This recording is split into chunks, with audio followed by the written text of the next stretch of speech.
So we're reading this morning 2 verses. Is that right? Yes? 2 and 3? And let's chant together verse number 2.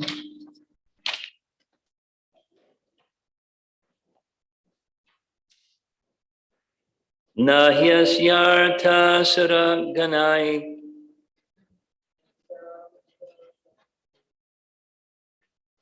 Are you with me? Do I have the wrong chapter? Canto 7, chapter 1, text number 2. Saksha nikshaya satmanaha naiva surebhyo vidveso nodvegaschanu chan chagunasya hi nahyasya suraganai Saksha nikshaya satmanaha naiva surebhyo vidvesho no dvegaschanu chagunasya hi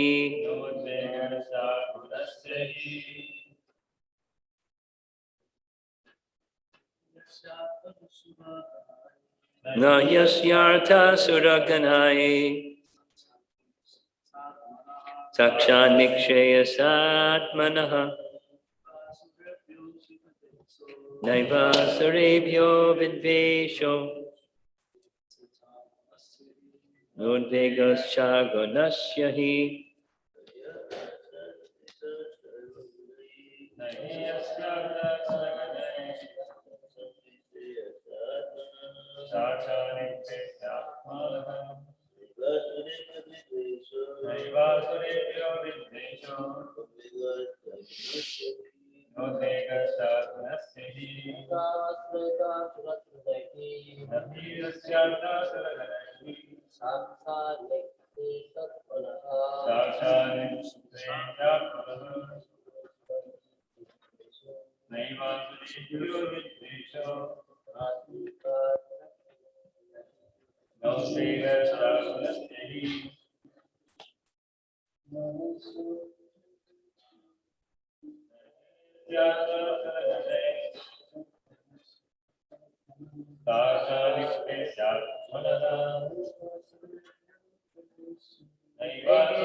Ladies?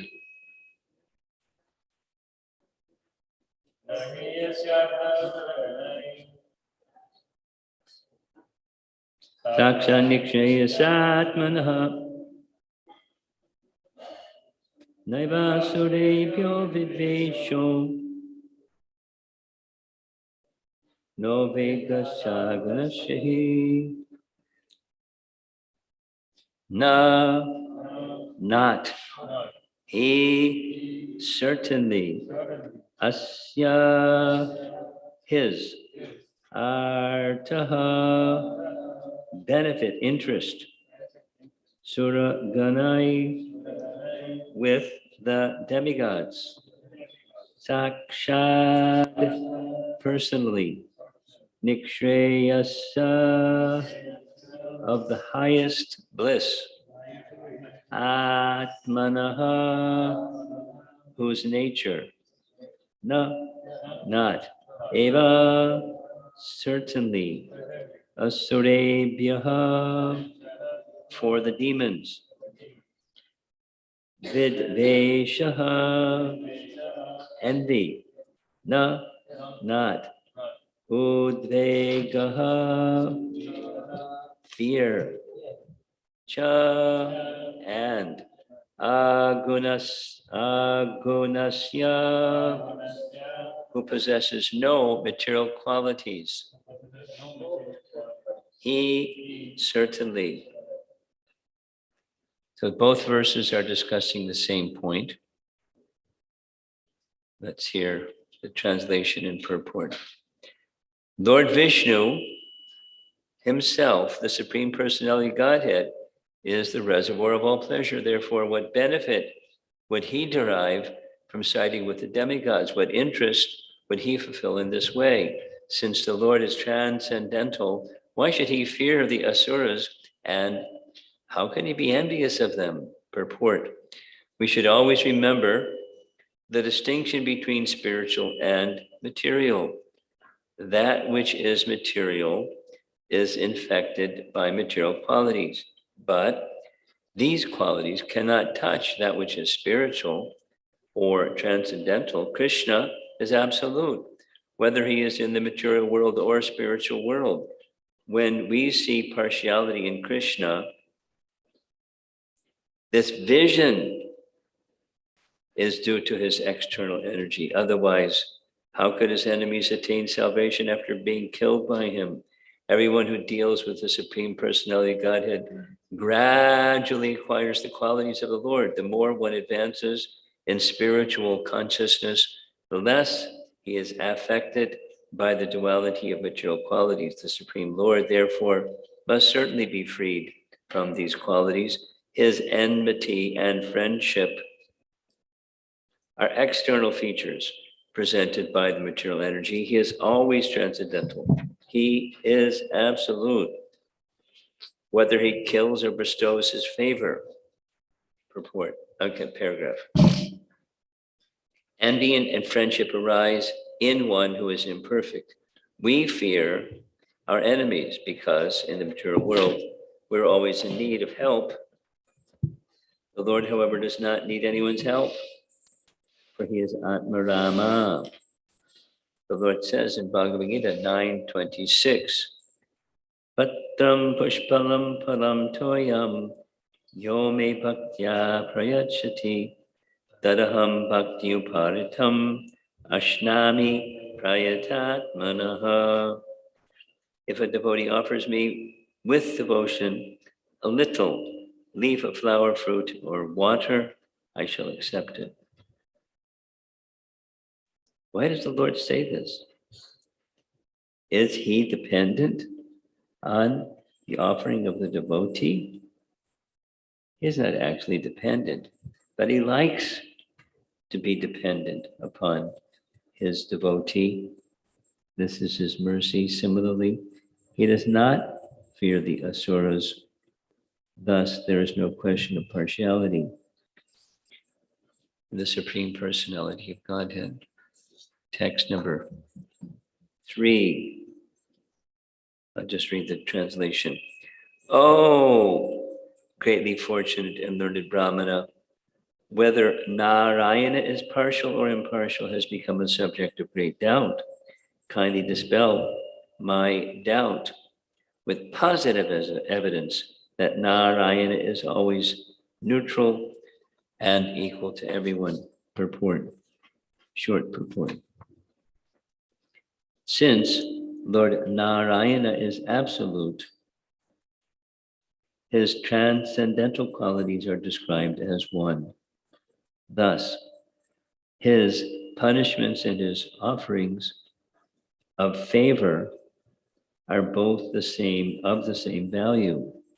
Essentially, his inimical actions are not displays of enmity towards his so-called enemies, but in the material field, one thinks that Krishna is favorable to devotees and unfavorable to non-devotees. When Krishna finally instructs in Bhagavad Gita, Sarvadharma Parityajamamikam Sharanam Vraja, this is meant not only for Arjuna, but for every living entity within the universe.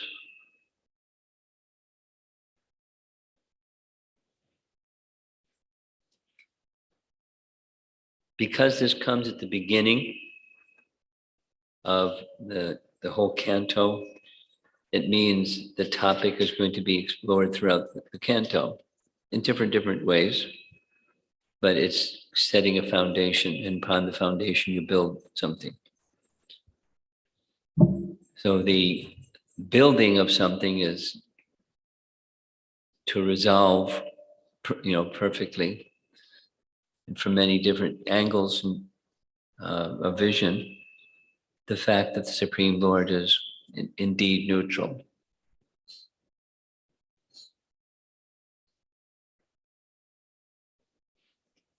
Several points are being made in the purport for verse number 2.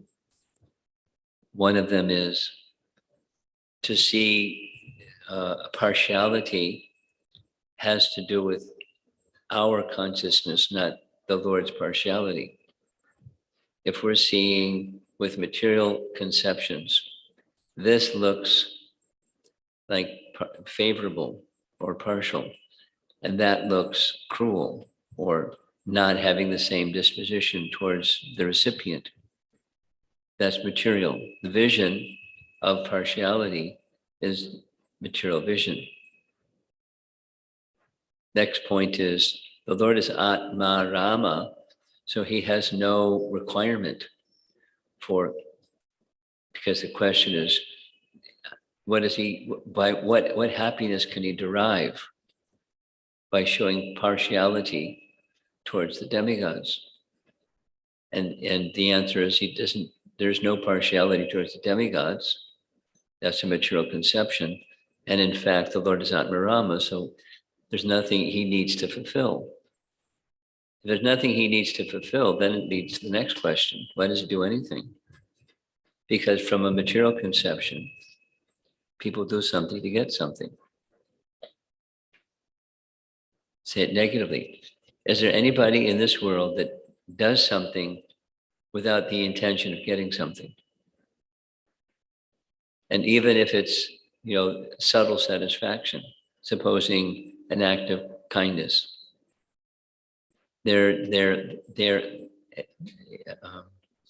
interest for such a person is a feeling of contentment or a sense of happiness. Everybody knows, as Krishna says in Bhagavad Gita, the happiness in the mode of goodness conditions a soul into thinking this is nice. We derive some happiness by doing acts of kindness for others. It's the mode of goodness happiness. And it's me-centered. I may be interacting with others, someone out there, but the happiness is within, a mode of goodness happiness. And so people that are mode of goodness largely, then that's the perk, that's the carrot, that's the attraction. And it's good to be good. It means others will appreciate this is a good person, and so forth. So what is it? Say it again. Is there a person in this world that does something without the intention of getting something in return? And the answer is everyone in this material world is conditioned by the modes of nature, and therefore everyone does something to get something, whatever the mode of nature is. And then so the question being asked is there such a thing? It's not saying it this way, but is there such a thing as an entity, say Vishnu, or the Supreme Person, who doesn't do things to get something? But the question is, what does he gain from showing partiality to the demigods? But he doesn't gain anything. So he doesn't do it to gain something. But the question is, what does he gain from doing that? He's impartial. The classic example, over and over, Prabhupada would use the example of a judge. In the courtroom, the judge gives a ruling, someone is put in jail for many years. Next, someone is awarded $1 million or awarded some money. Next, just the judge is impartial. Now, it's assuming it's a quality judge, and it's just whatever the law is, whatever is just according to the law, that's what a judge is supposed to do. Rule according to the law. And it's not, I like this person, so I'll give him a reward. I don't like that person, so I'll give some punishment. Similarly, the Supreme Lord, like quality judge, doesn't do things because of partiality. He likes this one, doesn't like that one. Rather, benediction and benediction and benediction. It may look like partiality, and it may even feel like partiality. If to an observer, because that's the one speaking here, is an observer, it may look like partiality. But there's no such thing. This is part of Krishna Tattva, understanding the truth about Krishna. And it's understanding the truth about a liberated soul. The truth about a liberated soul is they take on qualities like Krishna because of association with Krishna. Through the medium of devotional service, there's association with Krishna, and the material contamination subsides and is gone. And then it leaves qualities like Krishna. It's not, to be impartial doesn't mean indifferent. To be impartial doesn't mean I don't care. It's not that Krishna is a stone or that a quality judge is a stone. They care. A judge cares about administering according to the law. And Krishna's caring is he wants living entities to be happy. Sarve Sukhino Bhavantu. Sarve Sukhino Bhavantu. This is a sadhu. From listening to hundreds and hundreds and hundreds and hundreds of Srila Prabhupada's lectures, whether in many cases he explicitly says it. You know, it's somewhere towards the end of the lecture. People should be happy. What was the intention? What was the intention of Srila Prabhupada in sacrificing as he sacrificed? Well, one of them very clearly, people should be happy. And he could see that they aren't happy and why. So the why had sometimes some very strong language. Rascal. Strong language. And he knew it was strong language. He said, this is strong language. And what can I say? Krishna uses this language. So I have to represent Krishna. But in addition to wanting to represent Krishna, he understood that some people are so attached, strong language is necessary. For people that aren't so attached, gentle words are sufficient. People who are really attached, strong words are necessary. A really nice example of gentle words is with Dhruva. When Dhruva lost it, when his stepbrother was killed, he went over the top. He was wiping out all the yakshas. And two persons came and spoke to him. And all it took was their speaking to him, and that over the top anger was gone, and the behavior connected with the anger was gone, just by sound. His grandfather, Swayambhuva Manu, Dhruva's grandfather was Swayambhuva Manu. Swayambhuva Manu personally came. Dhruva, stop. This and that and the other thing. So he stopped. And one of the things he said is that Kuvera will be very pleased with you. Sure enough, Kuvera came. And again said, stop. And he stopped. That's all it took. Like a tap on the shoulder.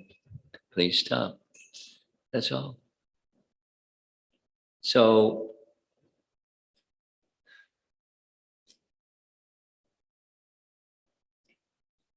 sometimes persons that are bringing misery to themselves and to others, kind words are sufficient. And sometimes strong words are sufficient. So the person, in this case, Prabhupada, giving strong words it was because he wanted people to be happy. And when Krishna does something strong, he wants people to be happy. So here's another way of saying the same thing. He reciprocates according to one's regard for him. Yetamam prapadyante tangsadaiva bhajamyaham. So supposing someone comes to Krishna and says, I'm your enemy, please fight me. Okay, I'll oblige you. I'll be a good enemy for you. And then he would speak heavy things back. They would say heavy things, and he's reciprocating. Now, in this world, even when Krishna is doing that, the happiness that Krishna derives is that people become happy. People can become happy if they're relieved of the cause of their suffering. The cause of suffering, the suffering has a cause. And the cause of suffering has to do with ignoring. It's ignorance. So Krishna wants the ignorance to be mitigated. So the simple way is just speak Bhagavad Gita. But some people have beans in their ears. They can't hear because they don't want to hear. And so he does heavy things. But why? He's not lacking anything. He's Atmarama. So why do anything if you have everything? He wants people to be happy. His part and part, a father would like their son to be happy. Natural. It's not partiality. Here's one more explanation. This, I'm sure, is going to come up in one of the purports. Samaham sarvabhuteshu not me dvesho sti na priyaha. So Krishna is saying he's equal to everyone. But then the very next part of the same verse is he says, at the same time, I show special mercy to my devotees. That sounds like it's contradictory, doesn't it? One is he's neutral. Another, he has some special kindness for the devotees. That's contradictory. So there's different explanations. One very simple one, from the Bhakti Shastri teachers. The first one is Krishna speaking as Super Soul. The second one is Krishna speaking as Bhagavan. Or another explanation is, Prabhupada's explanation is just like a father has several sons or children, and the father has affection for all of the children. At the same time, one of the children is especially expressive of their affection for the father. They speak of their dependence and of him, and their emotion is very much connected to him and his being happy with them and so forth.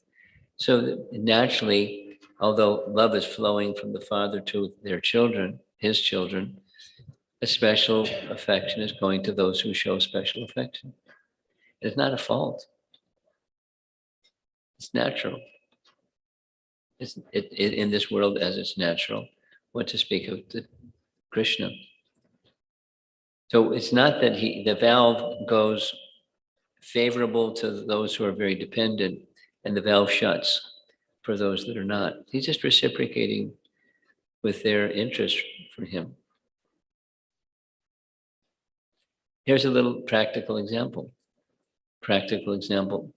from this past weekend with the Japa retreat. Now, some people really got into it. And those people that really got into it, something happened. We heard some expressions of what happened. People felt something. Now, that's just Krishna reciprocating. The initial was what it was. And then as the mind became a little more purified, or a little more cleansed, or a little more absorbed, then there's some reciprocation. Now, let's say from the material point of view, that's Krishna's partiality. He gave some realization and some feelings to those that continue chanting nicely. Krishna's being partial. That's not Krishna being partial. He's just reciprocating. He's reciprocating with everyone. There's nothing he needs to be fulfilled. At the same time, his nature is loving. And according to the loving regard that one has for him, he reciprocates. It's not partiality. It's not even like that's human. It's the Supreme Person. So it's a nice subject, and the whole canto is a thread that runs through the whole canto in different ways. Sometimes like this, sometimes like that, but it's setting the foundation for the rest of the canto. How to understand,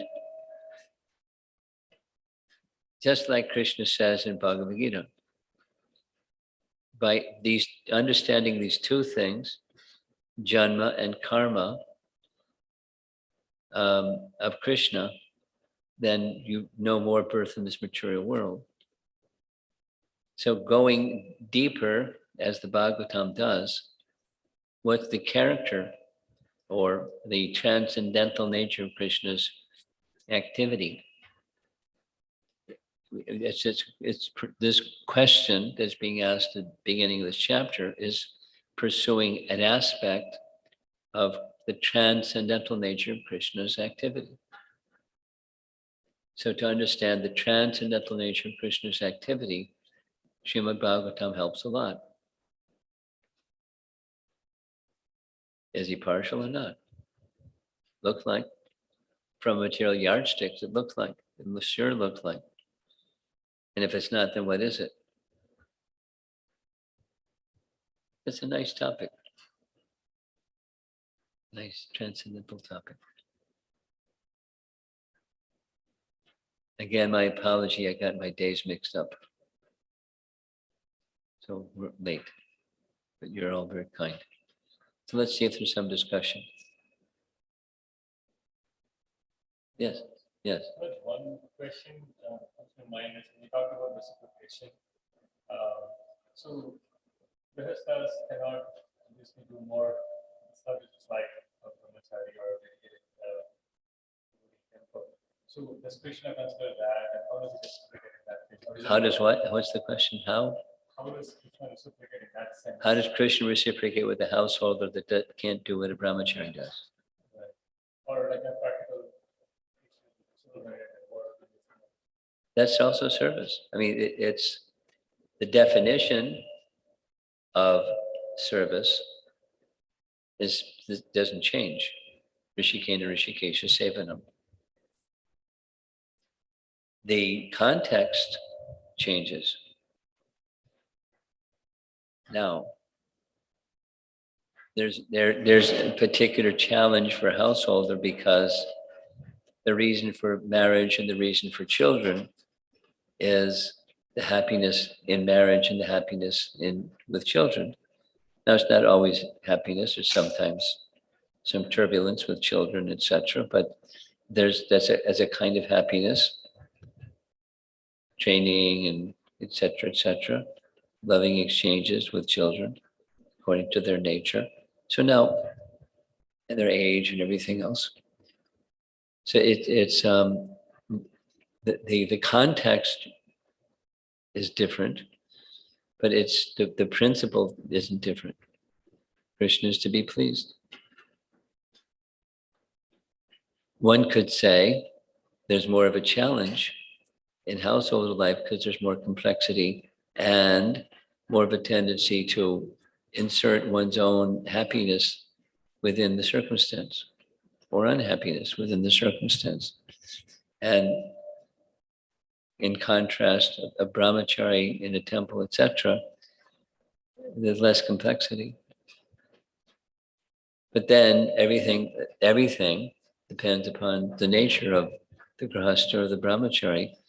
A brahmachari would make a crummy household, or a household would make a crummy brahmachari.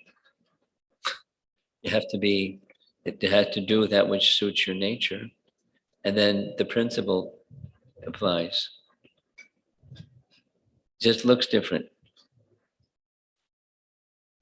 And then there's the boundaries of dharma and what the duties of a dharmic householder are. And then the duties of a dharmic brahmachari are. And then you work within that framework. And it's service to Krishna the principle of service to Krishna doesn't change. So one needs to be content. The grahastha needs to be content with the duties of a grahastha. And the brahmachari needs to be content with the duties of a brahmachari. And if one is not content with either of those duties, then they have the wrong situation.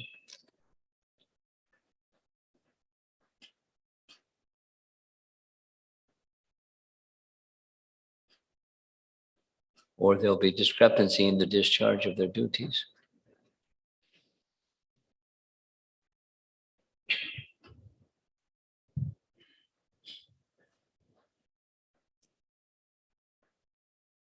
For a grahastha, supposing a grahastha doesn't want to earn a living,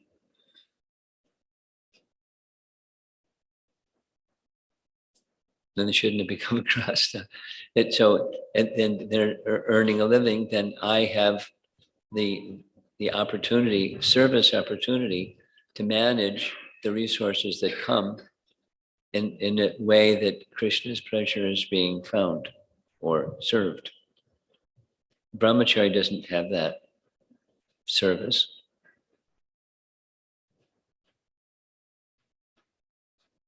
So but the brahmachari has another service. So it's according to nature. The principle applies universally, but it's according to one's nature. Okay. Anything else? Yeah.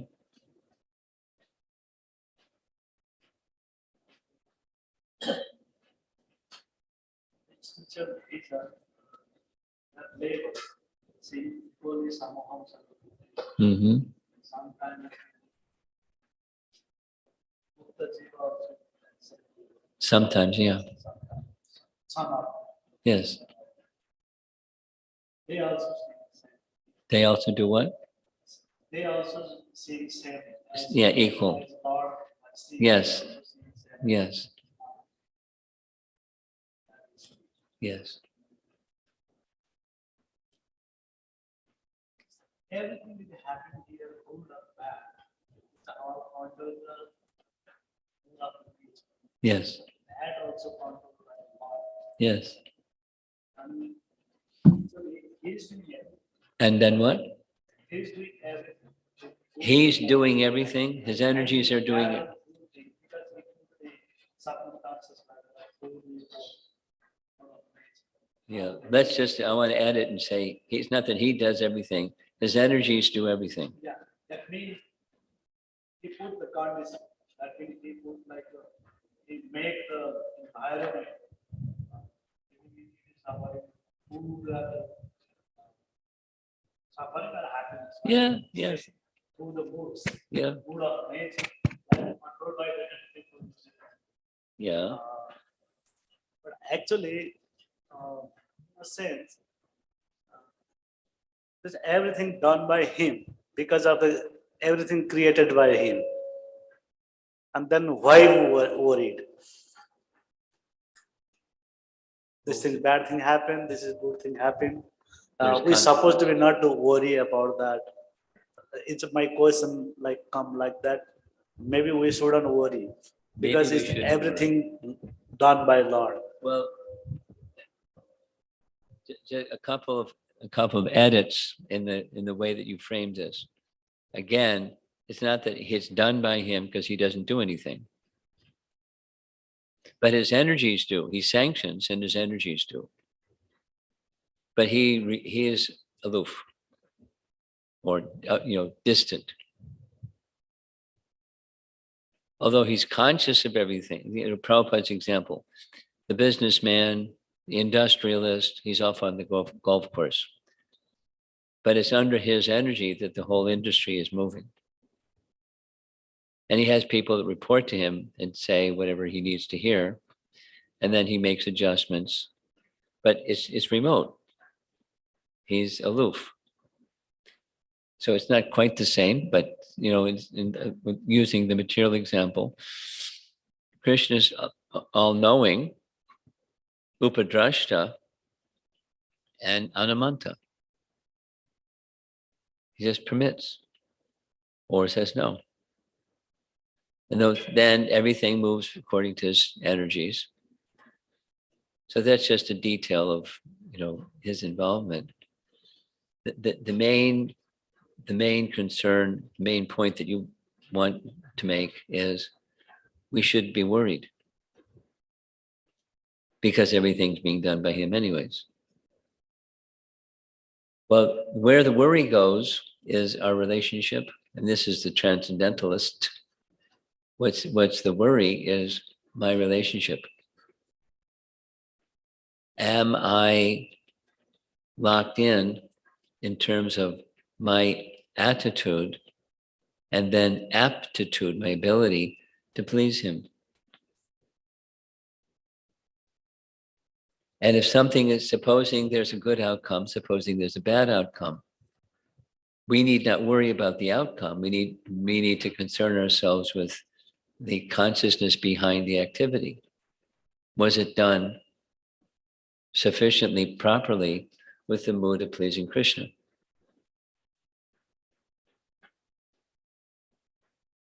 I mean, apply that to something that may be involved in your service. Supposing there's a plan for the next big festival and everyone has their part to play and it's a nice plan. And lo and behold, things start to fall apart. Unexpected something and unexpected because Krishna's behind it. And here comes something unexpected and the whole plan falls apart. And the participants in the festival may not even recognize, but the ones who are the servants, they recognize this didn't go right, that didn't go right, different things. So we need not worry, but what we nonetheless we do want that Krishna will be pleased. It's not specifically worrying about the outcome, it's specifically concerning ourselves with the attitude of pleasing. That shouldn't change.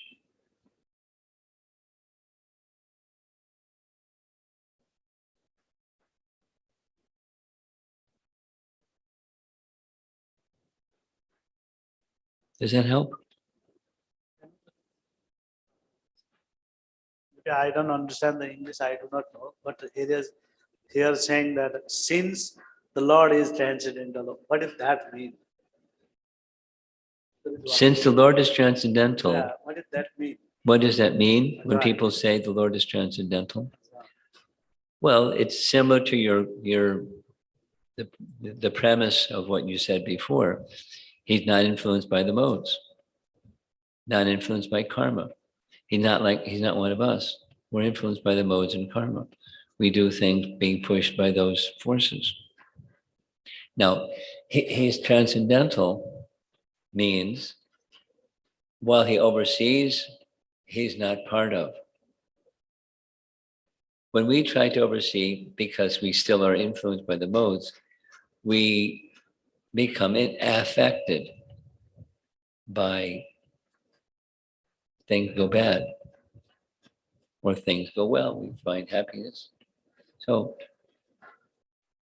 Yes, I am wondering that means if this is the time boundary, something like that.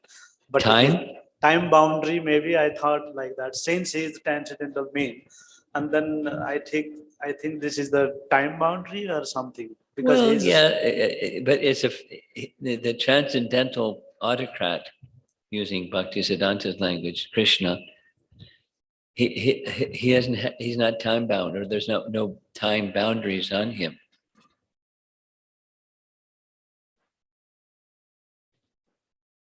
For us, just to walk across the room, it takes some time. For Krishna, it doesn't.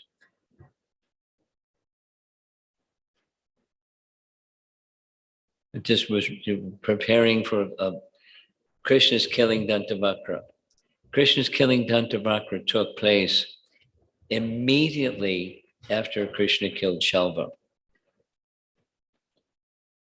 And Narada Muni came to inform Krishna, who killed Shalva just outside Dwarka. And Narada informed Krishna, Dantavakra is looking for you. He wants to kill you. And he's just outside of Mathura. And Krishna rubbed his hands together and poof, he was on the outside of Mount Mathura. Didn't take time. It wasn't time bound. I mean, a chariot appeared, but normally even chariots take some time to go from point A to point B, but Krishna doesn't. He's not time bound. The transcendentalist is not. It just my mind has come up, but that's the just. Here's another example. in the Kaliya Damana Lila, the cowherd boys desired they became thirsty. They became overwhelmed with thirst. And so they, all the way from Nandagram, you know a little bit about Vrindavan, from Nandagram to the Kaliya Ghat, by taxi, it could take 3 hours. But they got there like in a jiffy. And then Krishna did what Krishna did. And one of the Brijvasis ran back to Nandagram, but he didn't have a taxi. And then Nanda Maharaj and Mother Yasoda and Balaram came. And they crossed distances they weren't time bound. But there's space, which normally takes time to cross. So time and space both move according to Krishna's will. He's not time bound. Time is time bound. Yeah. And then, then Nanda Maharaj came. The whole thing could have taken a few days in worldly time, but it took place quickly.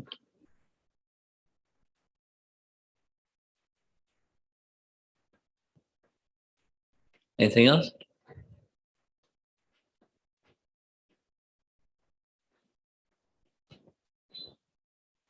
Okay. Srila Prabhupada ki jai. Maharaj ki